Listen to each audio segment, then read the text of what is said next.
This is someone who, is known to be a white supremacist, known to be an extremist. There's no evidence that this man has ever run anything. The fact that he is a veteran is simply insufficient. I would just say that Hegseth would say that he would deny strenuously he's a white supremacist. He has, but I just want to So did Trump. Put that in the record.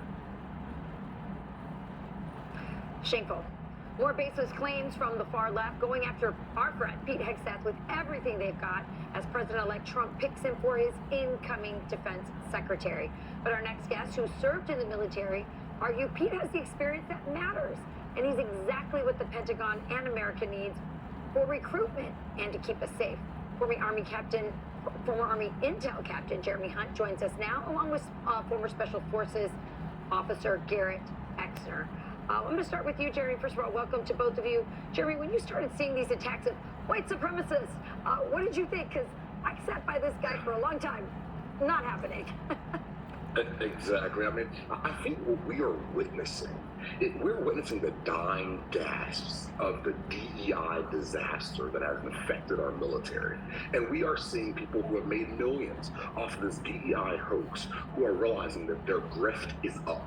And I think so many of us would have seen that and would have responded and, fired back and want to pop off, But if you look at the way Pete responds, I mean, he's been so gracious. His response, he's thinking about the soldier, sailor, airman, and Marines who finally feel like they can be comfortable back in their military again. But for the parents that are considering sending their child into the military, that have been nervous to do that under the Biden-Harris administration, well, now with President Trump and Pete Hegseth in charge, they feel comfortable sending their child in the military again. It's for the young sergeant who's thinking about re-enlisting, but he happens to be white, and he was told that if you're a white guy, you might not have the same chances of promotion because of the color of your skin.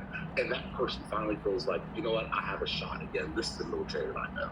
And so, I look at all these attacks, and I'm really honestly encouraged by Pete's response and by saying, look, this DEI, of course, are going to be attacking me because they don't want to see the soldiers, sailor, airmen, and Marine have another shot, but their day has finally come. And so I think we are very excited to get to January.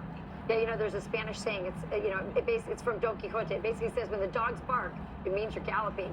I think Pete's over the target, and the right people are getting ticked off. Garrett, Jeremy talked about the grifters in the DEI cottage industries and all the people making money off of that.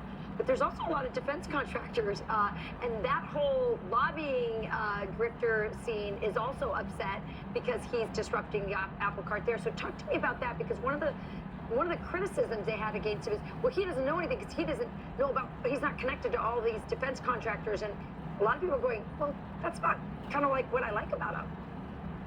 That's exactly right. That's exactly what I like about it, is that he's not coming from a board of one of the major defense contractors. Yeah. That's what we've seen time and time again, that we bring in an individual who served as a general officer and then moved over to a defense board, and then we bring him back into the Pentagon to kind of continue business as usual.